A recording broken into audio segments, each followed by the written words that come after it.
I'm so excited for you guys to listen to this week's episode of the Balanced, Beautiful, and Abundant That like podcast. that because being a victim gets you more attention than being a victor. Ooh, that's true. Right? We live in a culture where and I don't mean to make light of those that have had situations that they've been victimized in various things. It's not to demean that.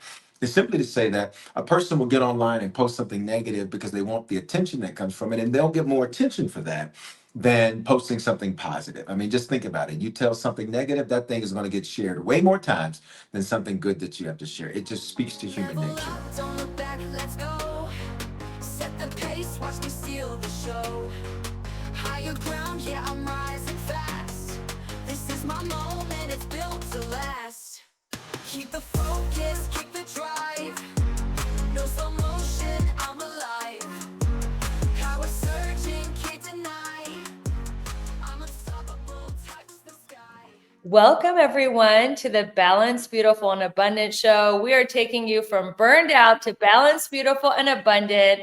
Thank you for sharing, listening, subscribing, and being a part of this movement that you can achieve success by aligning your life and not exhausting yourself.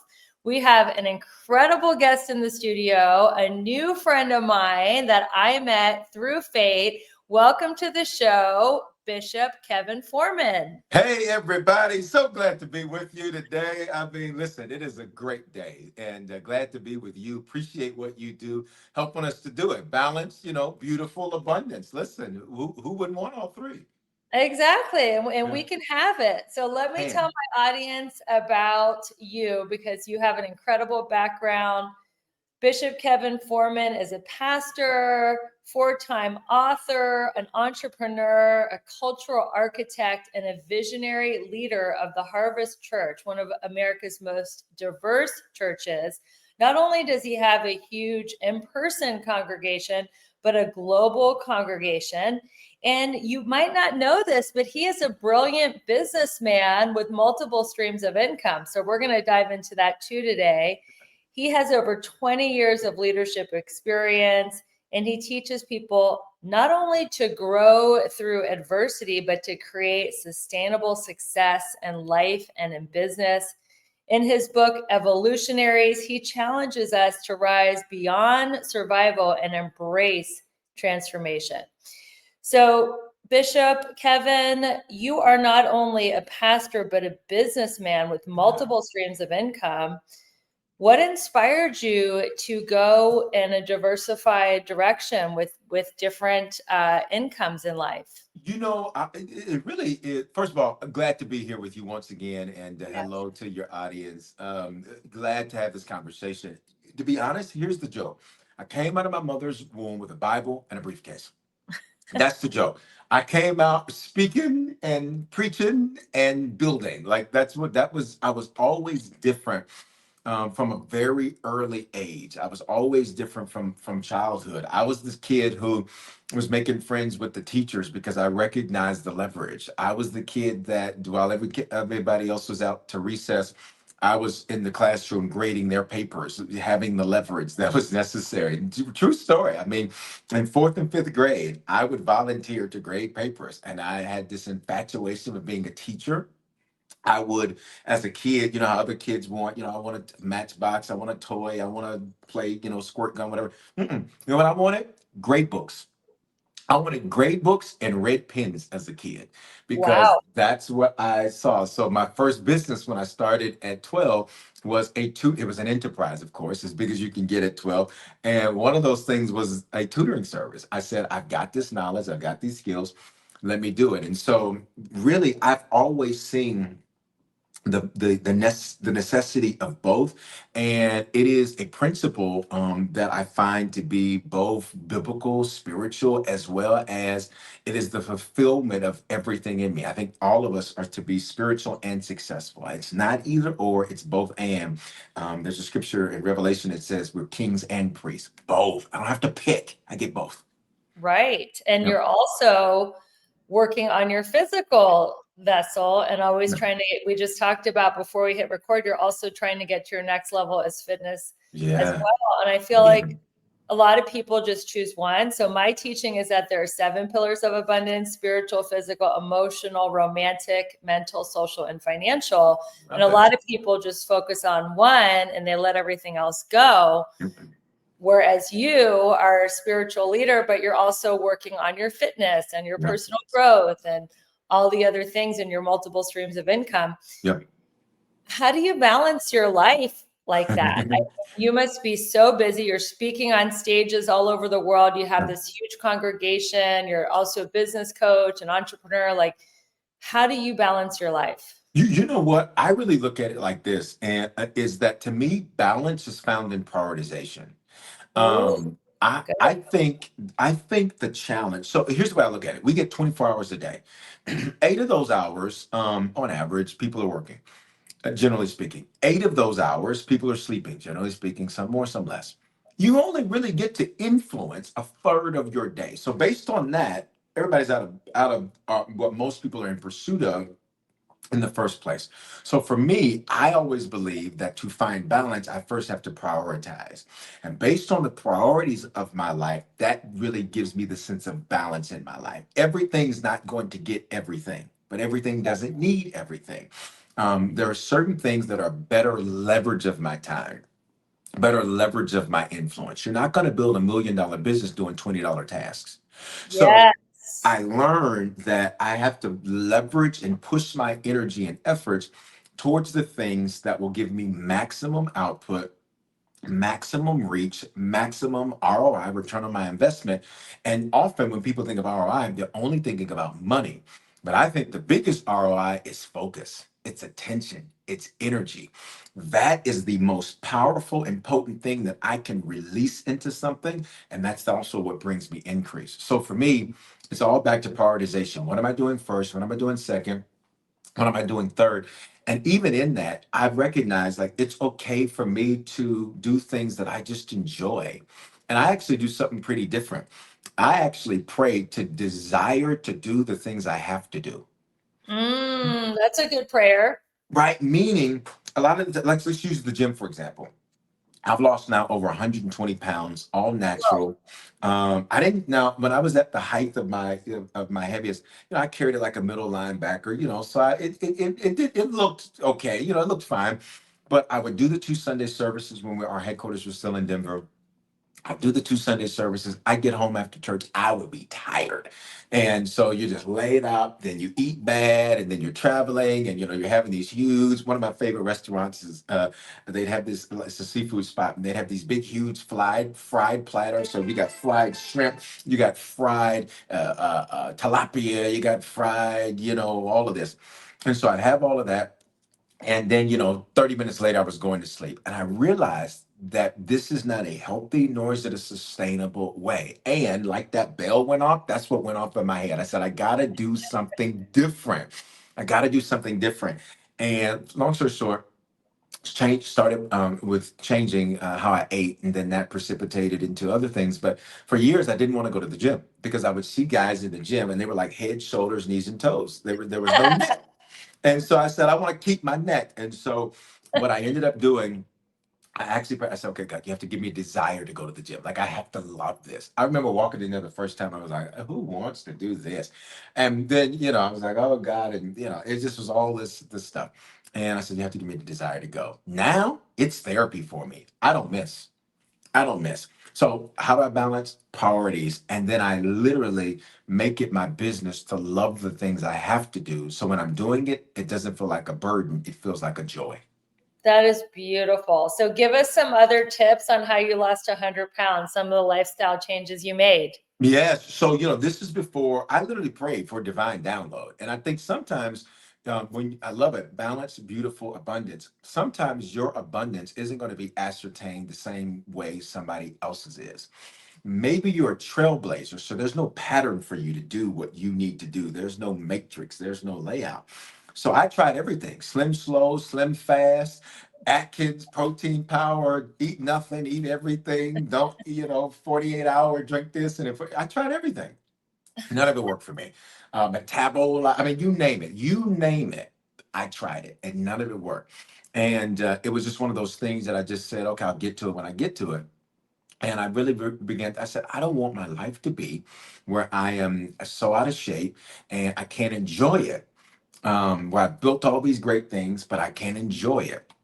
So I prayed for divine download. And so before a few practical ways, before intermittent fasting was a big thing, I did intermittent fasting. I said, I need to stop eating at 6 Mhm. because if I'm going to be going to sleep 10, 11, 12 o'clock, like I want my body to have time to process that, not Yeah. eat a huge platter at 10 and then you're in the bed at 11. I also, I started paying attention to what I was eating. So I cut fast food cold turkey. And let me tell you something. I was a fast food connoisseur. You Wow. name the restaurant. Matter of fact, name a fast food place. Wendy's. Wendy's. Okay, I wanted the two things that I wanted from Wendy's. Sometimes I'd use the because they had the value meal. I'd get spicy nuggets, junior bacon cheeseburger, a fry, a frosty, and a drink. Bam. You Wow. name it. Like Wow. like when they had the chicken sandwich. Oh, I can tell you what I wanted. Give me the chicken sandwich, extra mayo, and Feel like cheese, the chocolate mayonnaise. numbers, like I'll have a number 7 or whatever. Oh goodness, yeah, yeah. But like Burger King, McDonald's, like I could give you the numbers, but I Amazing. was a fast food connoisseur, and like that, I just cut it out, and I started reading labels. I said anything that has got chemicals and all of that. I was like, okay, I probably my body doesn't know what to do with that. Mhm. And what precipitated it was this documentary that I watched on Netflix. I can't even tell you what it is because I What haven't the been able to health? find it. Can't even What tell you. what the health? Nope, I can't even tell you. I Wow, looked at all of the ones that are on there now, and the one I saw, was it's different. not on there anymore. It like maybe it was on there that one day that I needed to see it because everybody asks me, and I say I've looked at all of the other ones. So It's what not was on. it? What was the big takeaway from the documentary? That most of the food we eat isn't food, so our body doesn't know what to do with it, so it just makes it fat. So a lot Mm, of times we think, I was the person who would order, let's go with some golden arches.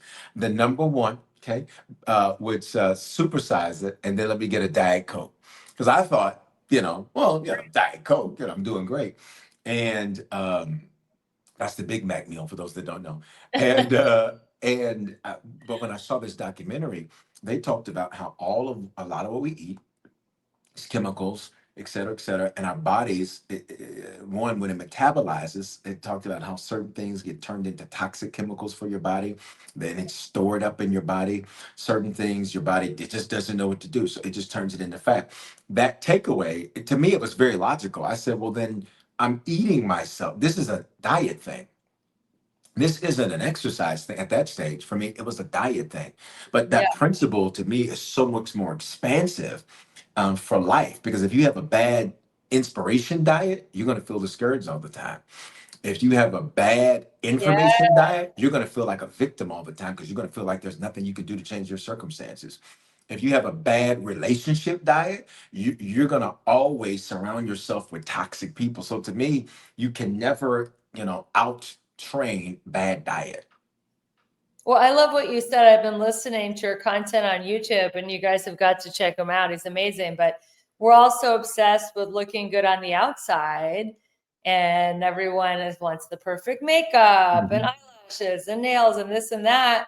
But what are your internal thoughts? Like, what Yep. are you telling yourself on the inside? Yep. Because if you keep putting all your emphasis on the outside and stuffing down your negative emotions, Yep.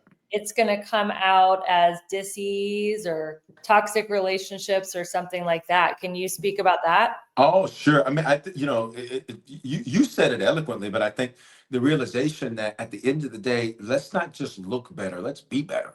Let's Yes. not just look balanced, beautiful, and abundant, but let's be balanced, beautiful, and abundant.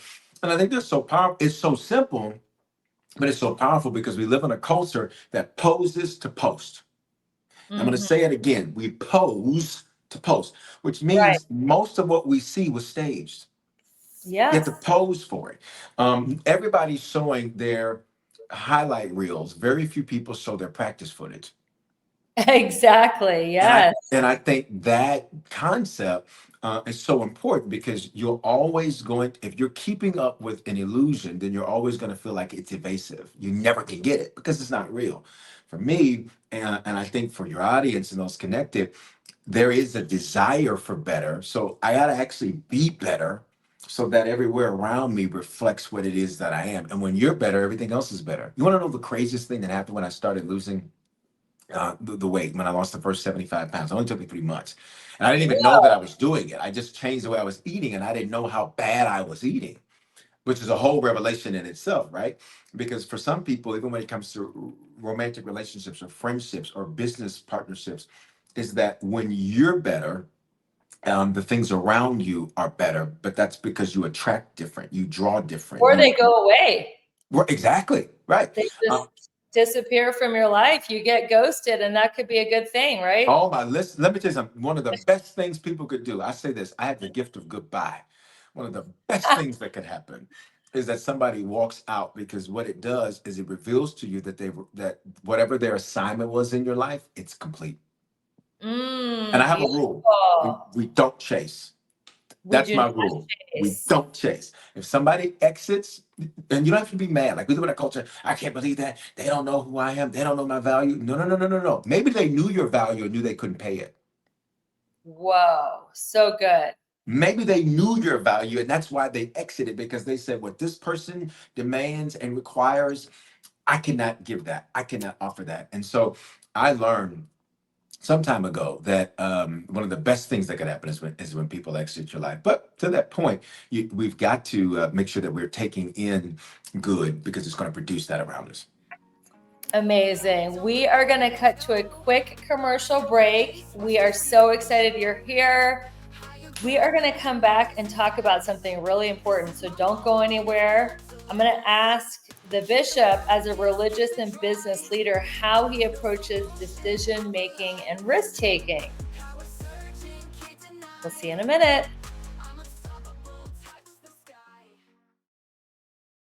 Hey there, it's Rebecca, your magnetic abundance mentor. Let me ask you something. Are you feeling stuck, burned out, or like life just isn't as juicy as you know it can be? If you're nodding right along, it's time for a breakthrough. My coaching program is designed to help you align your life in all 7 pillars of abundance: spiritual, physical, emotional, romantic, mental, social, and financial, so you can finally live that big, bold, sexy, and adventurous life you deserve. And here's the best part. I'm inviting you to schedule a breakthrough call with me. No pressure, no sales gimmicks, just a genuine chance to experience my coaching firsthand and get crystal clear on what is next for you. Because your best life is not a someday thing, it's a right now thing. So click the link in the show notes to book your breakthrough call, and let's start making magic together. Your next level is calling you. This podcast review is from Bring It On, and she says that the Balanced, Beautiful, and Abundant show is amazing and inspiring. She goes on to say, I believe this show is a place where women can come and really learn and grow. Rebecca creates a strong and safe space for women to share and be vulnerable. I highly recommend this podcast. Thank you so much, and it is absolutely a safe place for all women to come and learn. Thanks for being a great listener. Don't look back, let's go. Set the pace, watch me steal the show. Higher ground, yeah, I'm rising fast. This is my moment, it's built to last. Keep the focus, keep the Welcome back, everyone. Thank you so much for being a part of this show, the Balanced, Beautiful, and Abundant show. We're talking to Bishop Kevin Foreman about his method of making decision-making and taking risks. How do you approach this? Oh my God. So I think this one, I live life as a student. Now, this is going to be an interesting answer to the question. Yeah. I live life as a student. I think too many people see themselves as an expert. And why is the mindset important? Because the way you make a decision is just as important as the decision you make. The process you get to making a decision is just as important as the decision you make. If you approach it as an expert, it's called confirmation bias. You're looking at things to affirm what you already have decided and believe. Versus as a student, you're looking for information to influence the decision that you make. So that's how I approach it. I approach every decision. Okay, all right, what am I trying to accomplish? Let me get all the information. Let me be a student about it. What are the possible outcomes? What's the best potential outcome? I don't try to make perfect decisions. I just want to make great decisions. I don't try to make flawless decisions. I'm a human being, I'm flawed. I just want to make great decisions. I don't even worry about making a mistake. I think the quote is attributed to Thomas Edison. He said, I didn't fail 10,000 times, I just learned 10,000 ways that won't work. Sometimes the journey of success is full of failures, and it's the most important ingredient. So sometimes you can get all of that data and make a great decision, and the decision still not play out the way you hoped it would, but you got something more important. You got a lesson. You got information, you got wisdom, you got skill. Sometimes the lesson is that you need to see yourself bounce back. You need to see Yeah. yourself be resilient. Like sometimes you need to see yourself make it through something that you were like, how did this happen? And then you become inoculated to it. It's like a chicken pox. Once I had it, I can't have it again. So that's how I approach that. I mean, what do you think people could do if they knew there was no failure and no mistakes? It was only building their resilience muscle. Right. And can you give us an example of something that you could have perceived as a failure in life Oh my or goodness. business that you used as a way to bounce back even Oh, stronger? I've got a great one for you. So we moved our headquarters from Denver, Colorado, to Atlanta, Georgia. Matter of fact, I'm only 8, 9 months here in Atlanta. We haven't formally launched this location yet. We've been building our team, which is amazing to see that process. We're a hybrid church and buildings in aligned, so we've got 15,000 plus that are connected and call Harvest their home in one way or another. We're always growing every single day. That being said, we're coming into the area. There was a particular piece of property. It was basically the whole block. We bought the block. We bought the block. We went through the process. We did everything we needed to do. It looked like an amazing deal until it didn't. And long story short, we began to, there were things that were uncovered that there was no way for us to have ascertained during the due diligence process. In fact, you couldn't find it unless you knew to go look for certain pieces of information. And so after all this process, 7 hours sitting at a closing table, I landed from Denver, got here. There was all these issues, all these things back and forth, and I'm a positively aggressive person. I think sometimes aggressive gets a bad rap, but there's positive aggression, just meaning I'm going after it. I am assertive. I'm going after it, and so. We're seeing everything and we're just rolling right over it like a steamship, just rolling right over it. Oh, that's a problem. We'll roll right over it. That's a problem. We'll roll right over it. Long story short, out of that deal could not go forward for lots of different reasons that we just had no way of knowing, and there was a ton of frustration on my part, on our team's part, and all of these other ancillary issues. All of that we prevailed and have been successful in moving forward from that. But here's the lesson: the lesson was, okay, this was a very large deal, a very large transaction. Again, I emphasize bought the block for a reason. Yeah. And it was a lot of moving parts and a lot that happened. And after all of that happened, I stood there and I said, and you know what I immediately did? I didn't get discouraged. I didn't get frustrated. Well, let me be honest. I got frustrated. I didn't stay frustrated. Yeah. You know what I did? I said, okay, every delay is to my benefit. This was something that we couldn't have seen, we couldn't have forecast. The information we had didn't show us this. And we made the best decision with the information that we had at the time. And now our only objective is to pivot with purpose.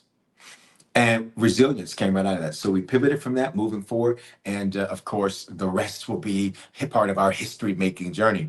But that was something that and then think about it. You're telling people this is happening because it had happened. This is happening. We're doing this. We're doing this. We're doing this. We're doing that. And so now you've got to then go back to people and say, well, actually, there's been a change of plans and there's been a pivot and that type of thing. And I've just learned as a leader, because I'm a student, I'm not ashamed or afraid or, I recognize that people respect authentic leadership. And Yes. the people who have a challenge with the fact that sometimes things don't go the way that you desire for them to go, that's going to be a difficult life. It's too rigid. Got to be resilient. And it's like man makes plans and God laughs, right? Like we just got to go with the flow and do the next indicated action. So you had to find a whole different location. Had to pivot, moving on to entirely different direction. There was, some battles that ensued from there that we had to then fight that went Legal on. And battles. oh yeah, and we won. Let me be Okay, good. clear. We always win. But my point is that even that I was like, oh, that's it. Stop Right. it. Who Stop it. wants Stop to it. Stop waste it. their Stop it. time Stop it. with legal Exactly. Who wants to do all of that? But back to it, balance, beautiful, abundance. I was like, okay, there was something, and here was the takeaway. God, there's something in this you're protecting us from. Yes. And as that onion kept getting pulled back, I said, woo, this thing stinks. I said, God, you were protecting us from something. And I think that's exactly the approach to take. And there's been tons of other decisions that just through life and leadership, building businesses. I started my first business that I mentioned when I was 12. By 21, I built Denver's largest Black-owned real estate finance brokerage, mortgage company. And, we had just opened a brand new office, hired tons of people. I had 2 locations there in the Denver area. I hired tons of people. We made lots of people very successful. When I opened the last of those locations, or the second of those locations, when I did that, the industry collapsed. And so it wasn't just us, it was the entirety of the industry. And I'm thinking, okay, what are we gonna do? Like, I just hired all these people, furnished this entire office. I mean, like, if I do something, I'm gonna do it with excellence. So like it was extreme. We had the whole floor of this office tower. And so I'm saying, what are we gonna do? And so you know what?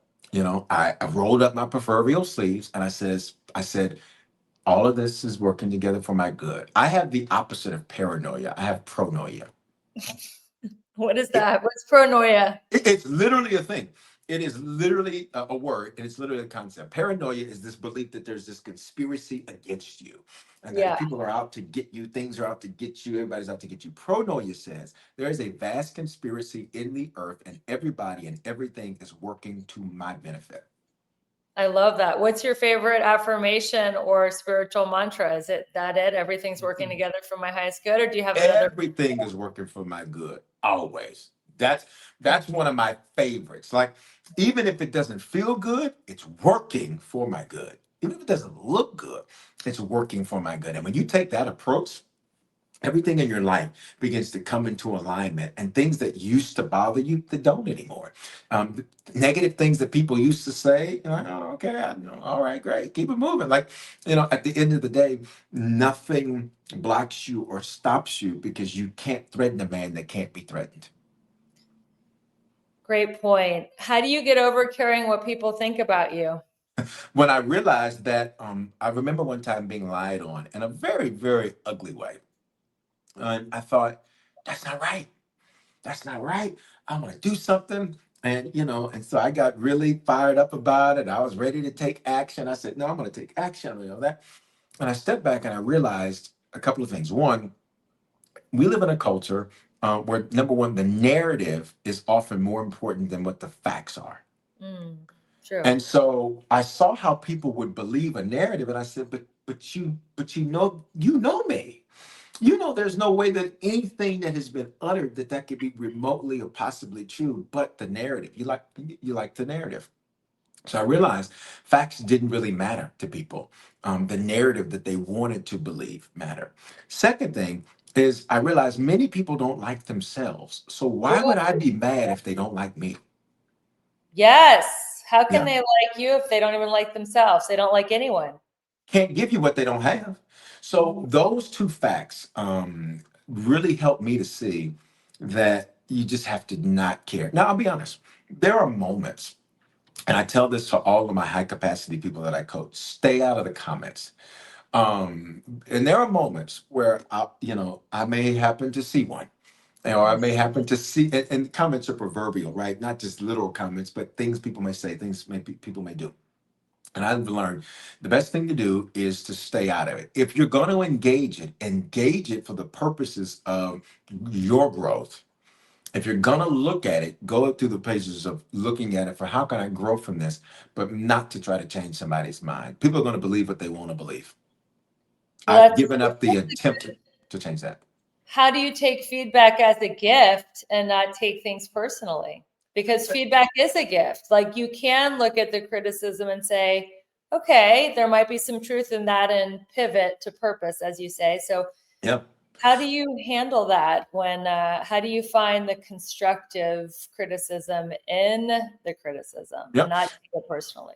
Yep. Really good point. I think is separating what you do from who you are. Ooh, good point. Because if you tether yourself to, if you look at the tripart humanity, we're spirit, subconscious mind, soul, mind, thoughts, will, emotions. We live in a body, right? So if you view it that way, or some assortment, or some, similarity in terms of that thought process. If you view it that way, I possess a soul. I'm not my soul. So my mind, thoughts, will, emotions, they're part of me, but they're not me. Detethering those two for me was very helpful because if your thoughts are challenged, then you feel like it's a personal attack on you. If your views are challenged, you feel like it's a personal attack on you. I had to recognize those are two separate things. And for me, literally what I do to not take it personal is I'll see it. Now, I'll be honest. Sometimes my initial response may be anger. And you know Yeah. what because I'm a human being. And I'm being honest with the audience because some people act like they're Superman and that they, and Batman and nothing ever affects them. But the reality is sometimes it affects you. So if I see something, the initial response may be anger. Then I step back from it and say, okay, so let's learn something from this. Let's dissect this. So like a doctor with a scalpel, I will go through it, I'll review it, and I'll see it. I remember one time we had somebody post something negative and they said, he told people they better give him $10,000 or they're not going to be blessed. I said, no, that's a bold face. Like we have the tape. I said nothing like Yeah. that. I've never said anything like that. I wouldn't say anything like that. I said teaching about giving, yes. So here's what I took away from that. I said, so I was very efficacious in getting the message about giving and abundance and generosity, which I don't apologize for that because if you want abundance, you have to sow abundance. Your release comes from, or your increase rather comes from what you release. The principle of the world is whatever I want, I first have to give it. That's how I get it. Yes. You want loyalty, you got to sow loyalty. You want somebody to open a door for you, you got to sow opening a door for somebody else. What I want to reap, I first have to sow. And so I Mhm. said, okay, that was good. Now, the other part, I said, you heard what you wanted to hear because I didn't say that. I says, I can disregard the second part of what you said. And then the third part was is just, basically their opinion. They said everybody's in there capping and hollering and screaming. I said, okay, well, you're just probably a quiet guy, and we're not a quiet group of people. We're a very expressive group of people. I said, the only thing I could take away from that is that I was very efficacious and communicating the principle about generosity, which I do not apologize for. I didn't apologize for it then. I won't apologize for it now. Because when I'm a giver and I want to see people blessed, there's nothing wrong with that. I think there's something crazy that you would lead people and want those people to be beat down and in lack and not have. To me, that's evil. So no, I took that. That was it. That was the end of it. And so that was the end of that review. I mean, to me, it was like, okay, all right, I dissected it. It's not personal. These are just personal preference issues, and that's fine. You can have your personal preference. Like sometimes as a pastor, people will think, we just have to like everybody. I don't like anybody. That's not I love everybody. love So everybody, but I don't have to like anybody. I don't have to. I don't have to personally enjoy anybody. I mean, it's both a career and a vocation. It's a calling and a career, if you will. And so it's vocation, not just occupation. So, that's how I typically approach those types of things. I try to chew the meat, spit the bone, as they say. I love it. Well, we're going to cut to a quick commercial break. Everyone, stay tuned. You are listening to Bishop Foreman on the Balanced, Beautiful, and Abundant show. We're taking you from burned out to balanced, beautiful, and abundant today. And we'll be right back.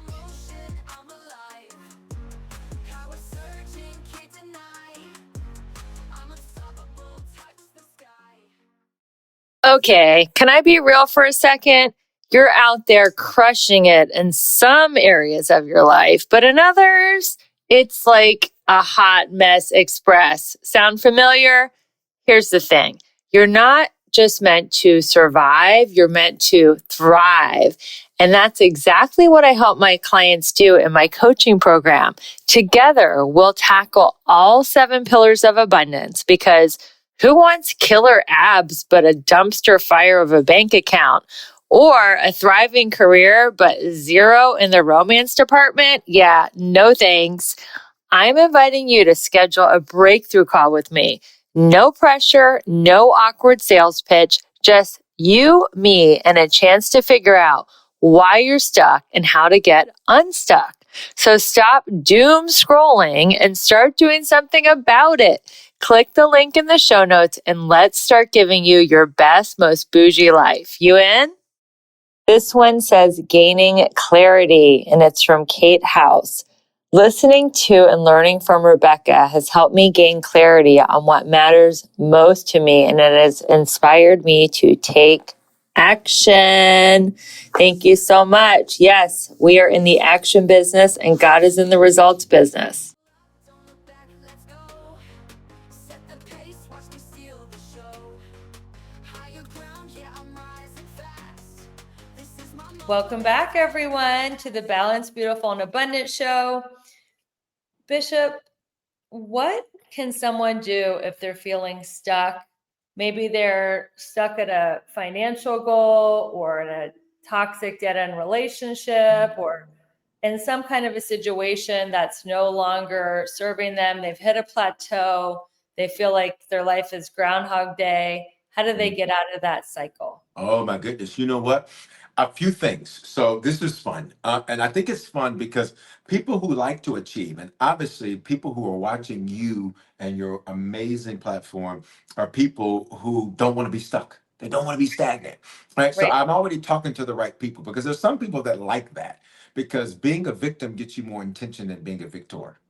Ooh, that's true. Right, we live in a culture where, and I don't mean to make light of those that have had situations that they've been victimized in various things. It's not to demean that.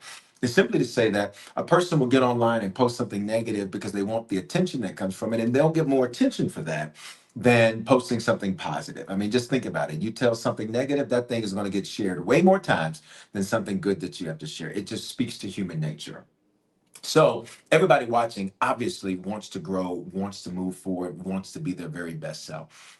Whenever you hit a moment of stagnation, it is really an opportunity for you to begin to assess the situation. I look at it through the life cycle of a butterfly, and my book Evolutionaries talks about this. Butterfly starts as small as a sesame seed on a sesame seed bud. Stage one. Stage two, that thing grows to 100 times its size, and it takes on the familiar shape we're used of a caterpillar. But that thing is only moving inches per hour. But it got big. And then stage three, something crazy happens. It's in a chrysalis or a cocoon, buried underground or hidden behind a leaf. It's the time in your life where you feel overlooked. It's the time when you feel like nothing you're doing is working. It's the time where you feel dark. Think about it. It's underground, so it's dark, or hidden behind the leaf. It's the moment you feel hidden. Like, I'm talking and nobody's responding. I'm posting and nobody's responding. I'm applying and nobody's responding. I'm doing all of the things and the things and the things that I know to do, but none of these things are producing anything for me. And sometimes that is the best opportunity for you to do what that butterfly has to do in stage three. By itself, it has now got to assess what's new, because while it's been in that cocoon, it developed some things it didn't have in stage two. Stage two, it crawls. Stage four, it's going to fly. So, what happened in stage three? I'm developing new things, new muscles, new ways of doing things. The struggle often is the greatest gift that can be given to you, because it gives you the strength to bust out of that cocoon, the strength to create new things, create new skills, reinvent yourself, look at things differently. So, to the person that feels that way, I say, number one, assess your situation. Is it that you feel stagnant or are stagnant? Because feelings aren't facts. Sometimes you're just not doing as much as you wish you could or as much as you'd like to. This interesting study was out recently that talked about how most millionaires don't feel successful. That's Isn't that shocking. something? Most people spend their whole life trying to become a millionaire or, get some similar, similar achievement in life or stage in life.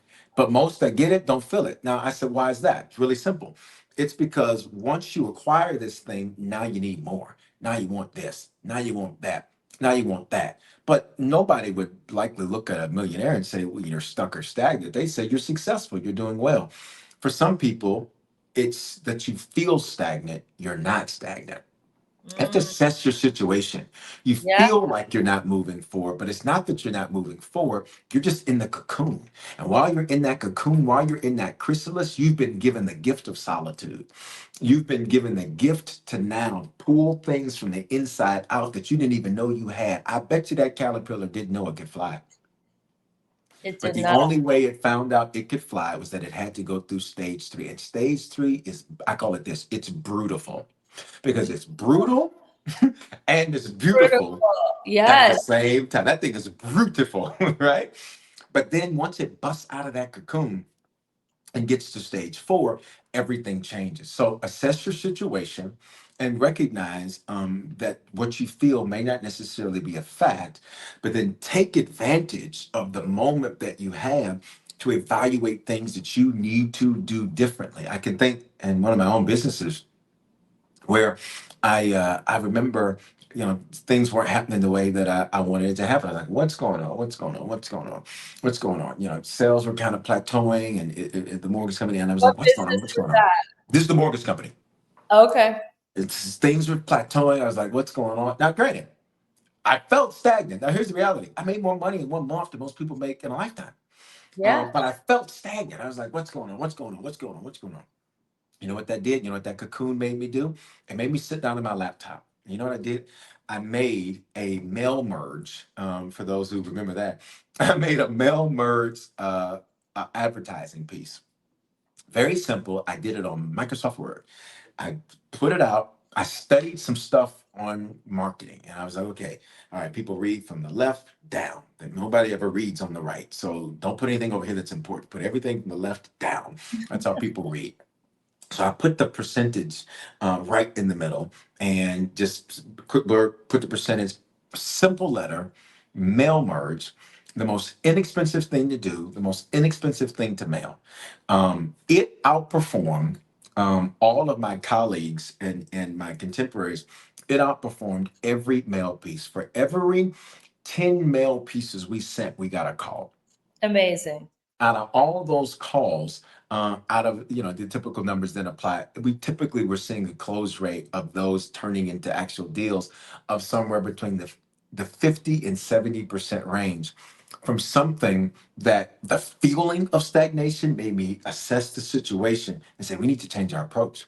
We need to change our approach. We need to do something different because the way we were marketing isn't working. We were buying leads, that stopped working. So what am I? I'm in this cocoon. Like I got to do something. Because here's what I'm really thinking. All this stuff has to be paid for. This office has to be paid for. My life has to be paid for. This car has to be Yes. paid for. So the feeling of stagnation created a pressure that made me assess that situation. And that's how you got your wings. It started flying to the point to where I had two phones. I felt like there's the old joke that if you got two phones, one is like a they call it the drug dealer phone. To the point, I had two phones, and I literally, it was doing so well. The company that produced it all for me in New Jersey, I said, I need you to slow it down. I said, we need to slow down. It's too much. My phone rings too much. I wake up, the phone's ringing. I mean, because we cut out a lot of the fat, like all of that calling or call center. They call and get right to a LO. And because I was great on the phones, I was like, I'll get it all done. And you were literally 15 minutes, you were talking tens of thousands of dollars for a 15-minute call. But had I not had the luxury of that cocoon and that chrysalis, I would have still been trying stuff that wouldn't have worked. So it's a gift. It is a gift. So what are your, if I may ask, what are your multiple streams of income right now? Sure. So I've got a few different things. One that was really intriguing to me because I came out of my mom's womb with a Bible in a briefcase. I've always built things, and I realized that's a lot of energy. So here's what I do. One, I like to coach high capacity people on how to build things.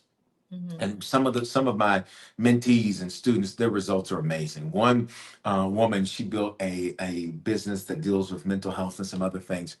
When she came to me, it was an idea. She still worked for the government. It was an idea. She's cleared $3 million in 18 months. Another student, he came to me. His business was doing about a $500,000 a year, and through both coaching and then some of the principles that he put in place, that business just did over $8 million this last year. And what I love about it is they know I like receipts. So talk is cheap to me. Send me the receipt. So they sent me the receipt, and he said, just so you can see, coach, like this is what it is. Another one, he had an amazing story. He had come out of prison and was supposed to spend the rest of his life. It was a divine turn of events for him. He came out, he turned that into a multi-million-dollar business. Just sold a piece of real estate. I told him how to negotiate the deal, seller financing, no money down. Like it was a great deal that he got. And he's done amazing. So I started to track that. So that coaching is one of those things. And I love that. Which leads me to the second thing. After building so many things from scratch, I was like, I'd much rather just let somebody else build it and I buy it. And Yeah. so private equity mergers and acquisitions, mainly the acquisitions piece, has been the other thing that is most, it's super fun for me because it is one of those areas that allows you to tap into the work somebody else has put into place, improve it as necessary, and then you have a cash flowing asset, which for all of my business people appreciates faster than real estate because you're cash flowing out of the gate. Real estate right now, and I'm not anti-real estate. I believe in that also, but I believe in diversification. Like I Yes. believe in multiple streams. If you only got one stream, they shut that down. You're shut off. So, but that mergers and acquisitions has been extremely exciting, extremely fun for me.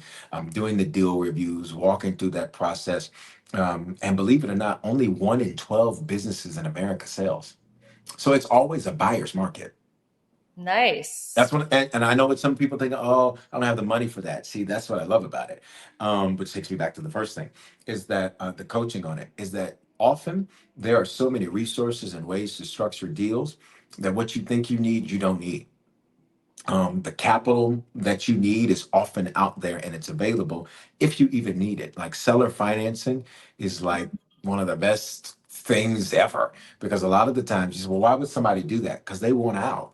They want to move on, or they don't want the pressures of it, or there's lots of reasons. Yesterday, I was doing a deal review with some gentlemen.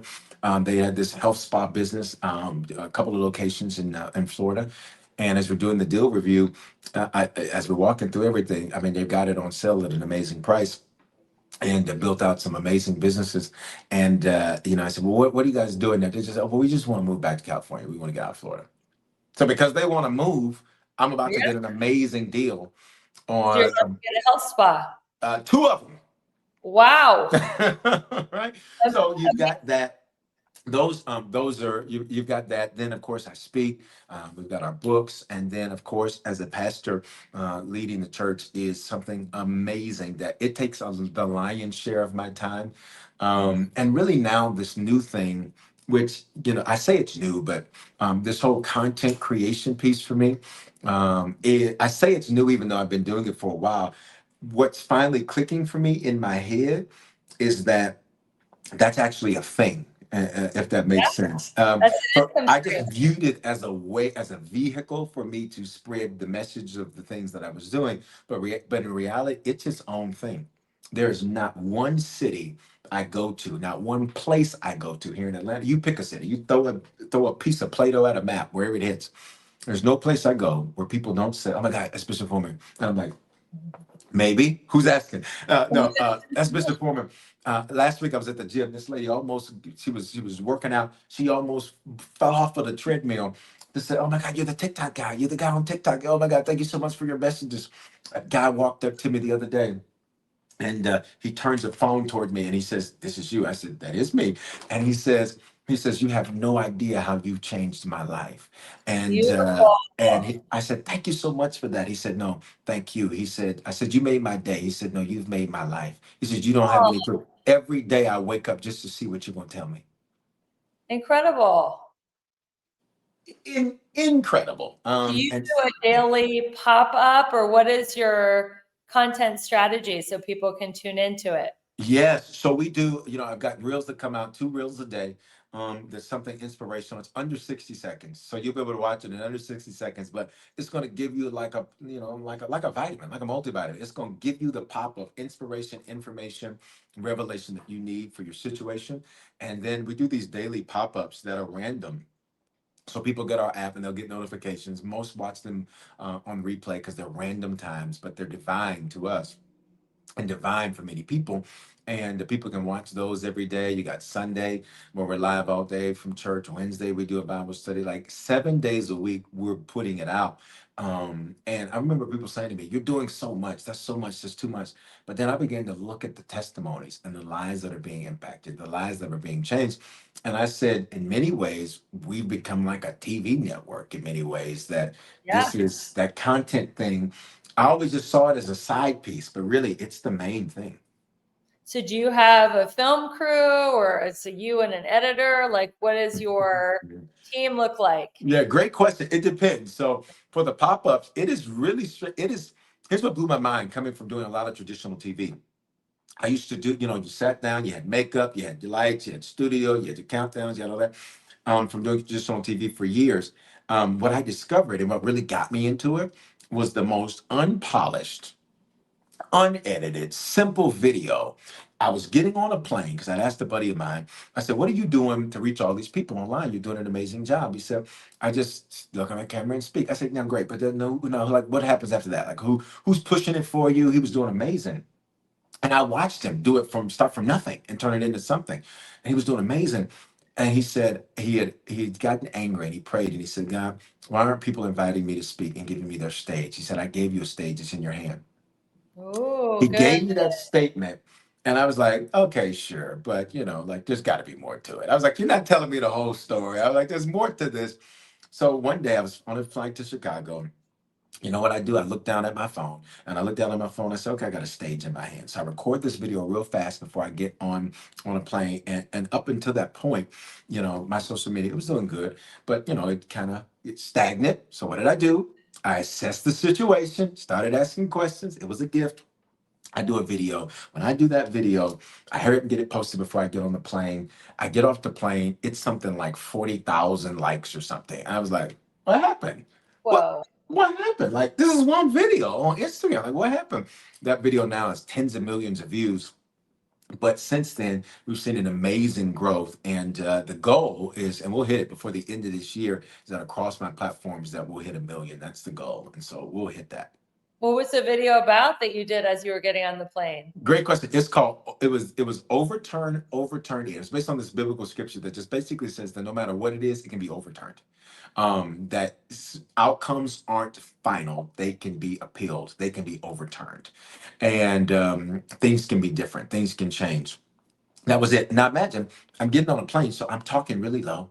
I got my ear pods in because I'm trying to, stand there, get ready for the flight. So I'm looking at the flight, I'm looking down real fast, so it's not even polished. It's nothing special. I'm thinking this is, regular. Oh, but by the time I landed, I said, "Wait a minute, we cooking with grease now."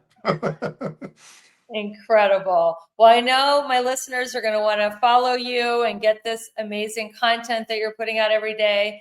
Where can people find you on social, and how can they find your books and all the great things that you're doing? Super simple. Social, super simple. It says at Bishop Foreman, Foreman. Just like George, I just don't have 7 sons, but as many, I like to joke, as many grown people as I've raised, I feel like I've had 4 or 5 or 6 or 7 or 8 or 9 or 10 families. Like I've spent my life pouring into people, and will continue to do that. But at Bishop Foreman, Foreman. It's YouTube, Facebook, Instagram, all of it. And then the website, bishopforeman.com. All the books are there. Evolutionaries, we talked about. Sins of the Fathers, how to break generational curses, making money moves. That's the book I wrote right after that valley I talked about when the industry collapsed. I said, if I can make it through this valley, I'll write and tell everybody else how to do it. So everything I learned from that valley, it was a gift. Everything I learned in that valley, I wrote it down, used it, and watched my life come back better than I thought I was doing great. I had no clue how great I could do until I went through that valley. And so all the books are there, socials are there. They can get the app, which is totally free. So many resources in that, all of that at What's the Bishop app Foreman. called? It's the Harvest app. It's the Harvest app. It's got that V logo of ours, but it's all at bishopforeman.com. They can get the Harvest app. It's all right there. Fantastic. Well, thank you so much, Bishop Foreman, for being an incredible guest. And thank you, everyone, for listening, reviewing, subscribing. Share this episode. Spread the word that you don't have to go through life exhausted, overwhelmed, or burned out. You can live life balanced, beautiful, and abundant through aligning your life in these 7 key areas.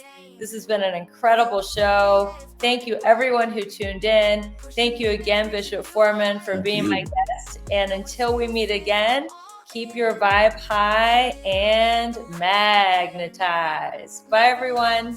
Love that. Set the pace, watch me steal the show. Higher ground, yeah, I'm rising fast. This is my moment, it's built to last. Keep the focus, keep